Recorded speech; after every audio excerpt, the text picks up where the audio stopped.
はい、皆さんこんにちは。Welcome back to my channel. 今日もフリースタイルで話したいと思います。前回のフリートークの動画にコメントをくれた人ありがとうございました。たくさんの人がもっとこういうフリートークの動画を作ってほしいと言ってくれたので、今日も作ることにしました。今日のトピックは、じゃじゃん！日本の迷信です。皆さん、迷信という言葉を聞いたことがありますか？迷信っていうのは、根拠はないけど、みんなに信じられてることのことです。科学的には証明されてないけど、みんなが昔から信じてることですね。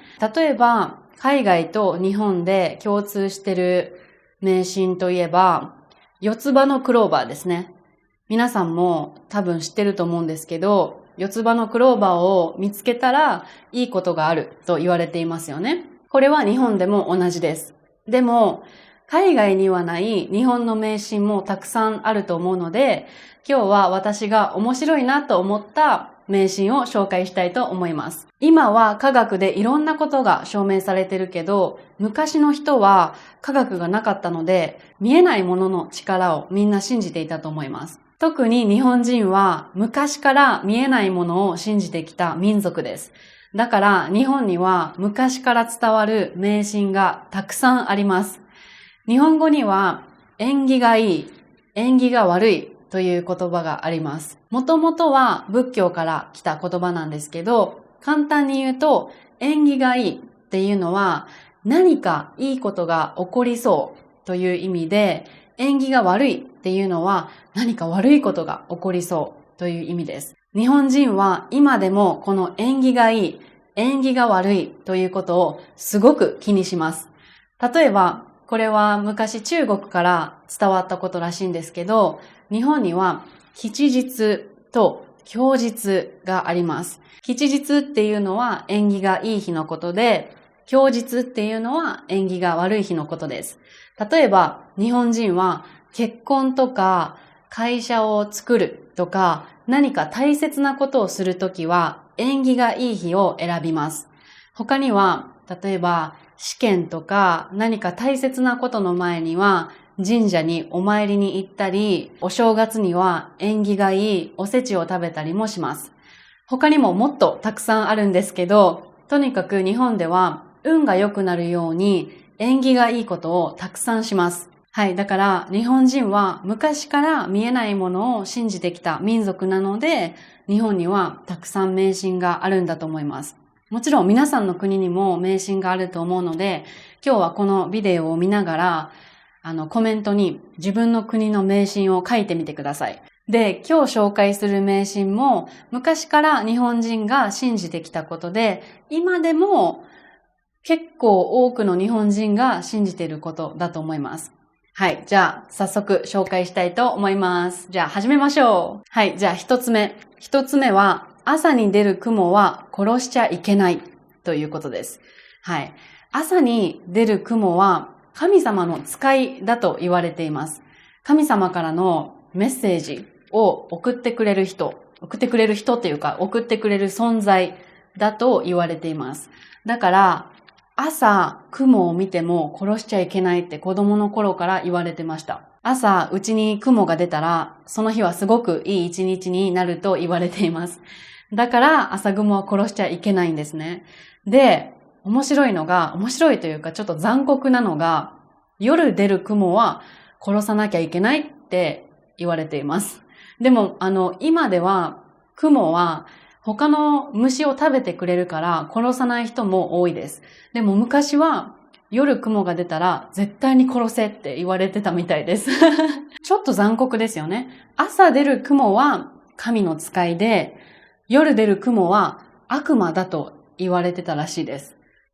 同じ雲なのに朝出たらすごく喜ばれて、夜出たら殺されるっていうね、ちょっと残酷な話ですけど、そういう迷信があります。でもさっき言ったように最近は雲が出たら、雲は害虫を食べてくれるから殺さずに外に逃がそうっていう人が増えてきてると思います。はい、次。二つ目。くしゃみをするのは誰かに噂されてるからです。はい、海外っていうか英語圏では誰かがくしゃみをしたら、bless you って言いますよね。日本では何も言わないです。誰かがくしゃみしても無視します。無視しますっていうか、すごくくしゃみしてたら大丈夫って言いますけど、一回くしゃみしても誰も何も言いません。でも、くしゃみを2回3回ぐらいしたら、誰かに噂されてるんじゃないって言われることもあります。で、噂されてるんですけど、いい噂か悪い噂かは、くしゃみの回数によります。はい。1回くしゃみをすると、誰かに褒められてるらしいです。2回くしゃみをすると、憎まれてるらしいです。3回くしゃみをすると、誰かに惚れられてるらしいです。誰かがあなたのことを好きということですね。で、4回くしゃみをすると、ただ風邪をひいてるらしいです。はい。だから、回数によって違います。はい。だから皆さん、日本に来て、誰かがすごくくしゃみをしてるのを見たときに、誰かに噂されてるんじゃないって言うと、おう、日本のことをよく知ってるねって言われるかもしれないです。皆さんの国ではくしゃみの迷信はありますか？あったらコメントに書いてください。はい、じゃあ次、3つ目。歯が抜けたら、上の歯は縁の下に、下の歯は屋根の上に投げる。です。縁の下っていうのは、一軒家の家の下ですね。歯にも上の歯と下の歯がありますよね。上の歯は家の下に投げます。で、下の歯は屋根の上に投げます。これは他の国でやるのかなこれ。わかんないんですけど、この歯を下と上に投げる理由は、上の歯は下に投げることで、下にまっすぐ伸びますようにという願いを込めています。で、下の歯は屋根の上に投げることで、上にまっすぐ伸びますようにという願いが込められています。で、これについて子供の頃の思い出があるんですけど、学校で友達に、ミク、歯が抜けたら上の歯は下に投げて、下の歯は上に投げなきゃいけないよって言われたんですね。で、私マンションに住んでたんですよ、子供の頃。子供の頃って何も考えてないから、5階に住んでたんですけど、その上の歯が抜けて、その歯を下に投げたんですね。誰もいないことは確認したんですけど、危ないじゃないですか。本当にバカだったと思います。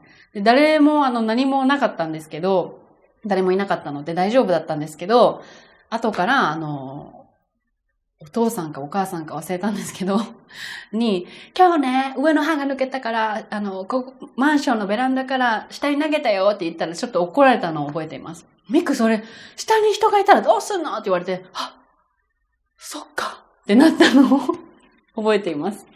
はい、だからマンションに住んでる人もいるので、マンションに住んでる人は、私みたいにしないと思うんですけど、一軒家に住んでる人は、まだこれをしてる人が多いと思います。はい。海外で、なんだっけ、歯の妖精でしたっけ？なんかお金に変えてくれるんですよね。めっちゃ良くないですか？上と下に投げるより、その歯を置いといたらお金に変わる方がいいですよね。羨ましいなと思いました。はい。じゃあ次に行きます。はい、次。4つ目。てるてる坊主を飾れば晴れる。はい、何の話してるのって思ってると思うんですけど、てるてる坊主っていうのは、これです、皆さん。ちょっとさっき、撮影する前に30秒で作ったんですけど、ちょっと顔が怖くなっちゃいましたね。はい。これ、てるてる坊主です。ちょっと、見えるかな？てるてる坊主です。はい。てるてる坊主っていうのは、説明をすると、これはもともとは中国の伝統を真似したものらしいです。はい。中国でも同じようなことをするのかな？もし中国の方見てる人がいたらコメントで教えてください。で、このてるてる坊主が何かというと、てるてるっていうのは、日が照るっていう言葉から来ていますね。で、坊主っていうのは、お坊さん？はい。で、これを、前の日に飾ると、次の日、晴れになると言われています。だから、子供の頃に、晴れてほしい時たくさんありますよね。例えば、何か大きなイベント、運動会とか、友達と遊びに行くとか、海に行くとか、絶対、晴れてほしいって思う前の日にこれを飾るんです。はい。そうすると、次の日晴れになると言われています。私はこれ飾って晴れたことはほとんどなかったです。だから、効果があるかないかはわかりません。でも、逆にね、これをこういうふうに逆さにすると雨が降ると言われています。で、私中学生の頃ソフトボールをしてたんですね。部活で。で、練習するのが嫌な時に前の日にこうやって飾ってました。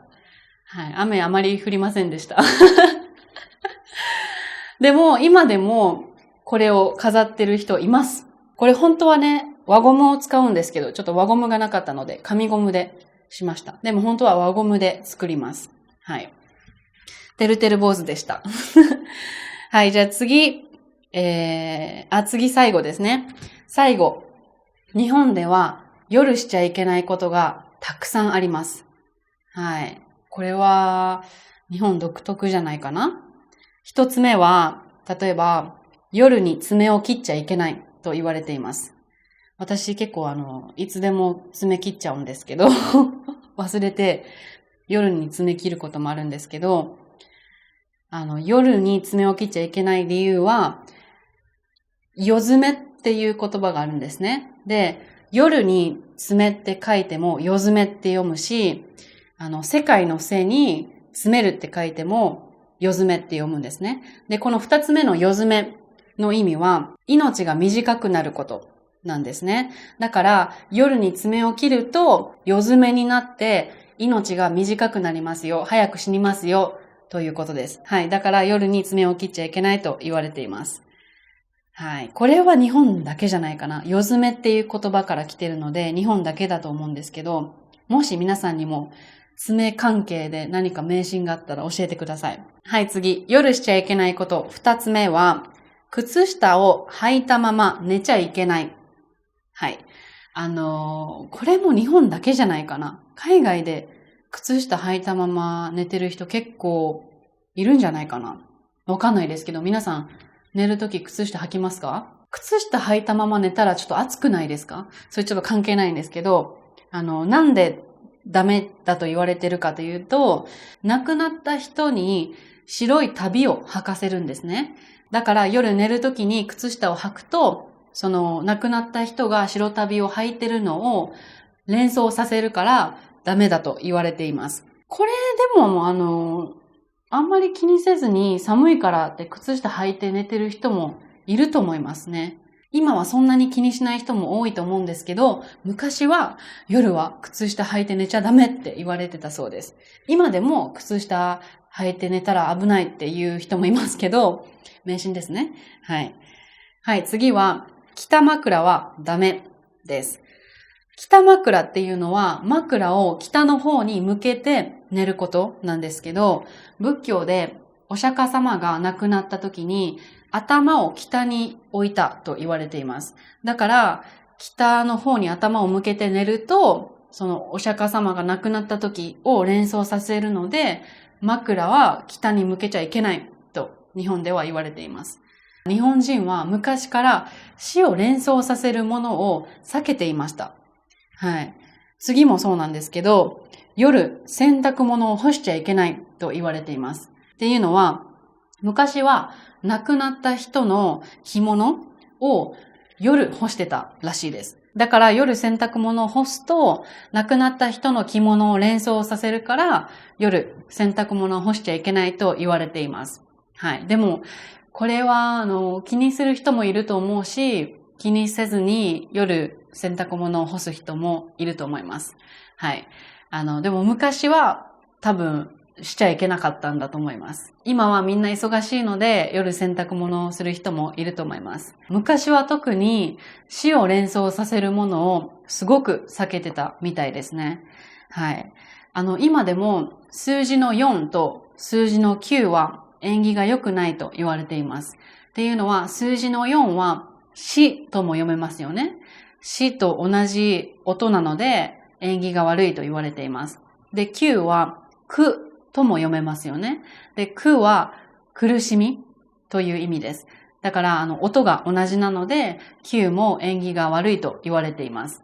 で、あと、最後は、日本では、道を歩いているときに、目の前を黒猫が横切ると、縁起が悪いと言われています。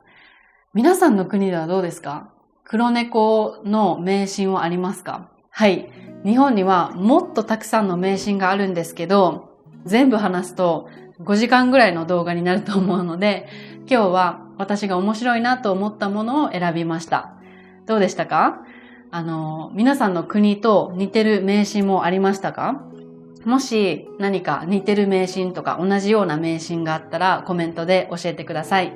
あと最初に言ったようにみんなの国の迷信もすごく気になるのでコメントで教えてくれたら嬉しいです。はい、じゃあ今日も最後まで見てくれて本当にありがとうございました。楽しかったと思った人はいいねボタンもぜひ押してください。あとコメントも待ってます。はい、じゃあまた次の動画で会いましょう。またねー。またねー。ちょっと怖いな、これ。